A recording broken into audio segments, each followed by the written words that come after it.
Prince Harry's Spare opens discussion on family trauma. The memoir echoes these 5 common themes of unhealthy family dynamics. "The princess is dead," my elementary school teacher exclaimed to another teacher as we students filed in. In my young innocence, I remember thinking, which one?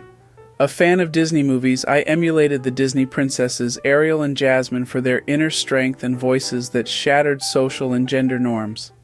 I never seemed to connect with princesses like Cinderella, ones who never rocked the boat. Clearly, there was some foreshadowing there. I was devastated to think that one of them could have died. How? I thought as I sank onto the rug for the kindergarten morning meeting. All day, I remember sitting and thinking, coloring and cutting, confused about how the princess could have died, and which one. I remember coming home and telling my mom that one of the princesses died, causing her to chuckle through her tears.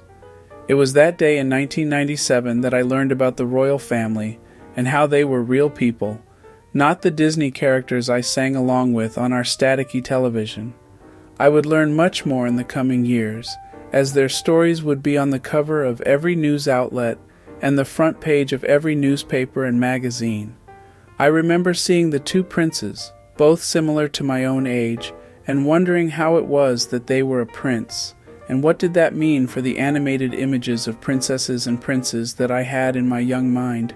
How amazing their life must be, I would think in my young naivete, to be able to live a life of royalty. All that changed after learning about Harry's life this year in his published autobiographical memoir, Spare. As I read, I learned that he considered himself a fellow black sheep, a spare, as he put it. I heard myself in his words, listening to someone who always felt disconnected from his family, much of this due to his feeling less important than his older sibling. In a moment of flashback, while reading, I remembered being a young child opening presents on Christmas morning. My brother had received a gift with our family's last name etched beautifully into the hand-carved wood. Even though I had no use for this hand-carved wood, I immediately felt different somehow. After asking my dad why I did not receive the same gift, I was met with a response that would forever solidify my spot in the family as being less important.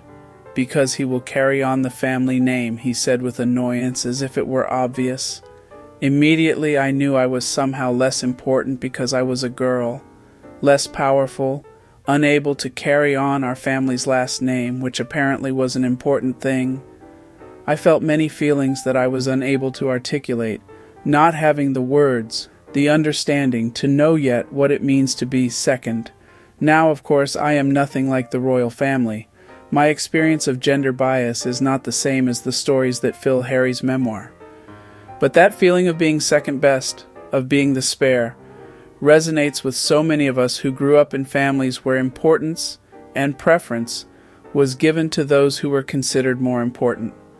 Among my clients, many of whom are survivors of families that engaged in dysfunctional patterns, many can resonate with the patterns described in Spare. Here are 5 common themes that this book shows us about family dynamics. 1. Dysfunctional family dynamics do not discriminate among socioeconomic status. Whether or not someone is affluent or lower socioeconomic status does not matter. We have a stereotype in our society that only lower-income families are dysfunctional. In reality, I see just as many, if not more, unhealthy patterns coming from families with the money and power to hide them. 2. If you speak out, others will question your account of things. The one who speaks out about the family dynamics is usually met with a lot of resistance from other family members who act in ways that deny the survivor's reality or even gaslight them into thinking they are overreacting.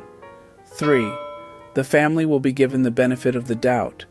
There is power in numbers, but often that power comes from those who do not want to speak out against those who have control. When someone comes forward and shares their story, they are often met with resistance from people inside and outside of the family. 4. The one who speaks out is thought to be dishonoring the family. The one who speaks out about their story is blamed because, how dare you speak out against them after all they did for you? Instead of looking at the actions of those who did the damage, society blames survivors for speaking out and dishonoring the family. 5. The black sheep is usually the scapegoat. Although not always, the black sheep is frequently seen as a scapegoat, the one blamed for the family's problems. If only little Johnny didn't have a substance abuse problem. Our problems started when Jamie started acting out in school. Although frequently the target of the family's dysfunction, the scapegoat is usually the most honest about the family's history.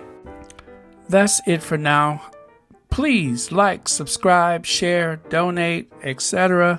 If you would like to make a donation and you don't know how, to help support this channel, you can go to the comments section where you can find links to the Patreon, the PayPal, and the Cash App.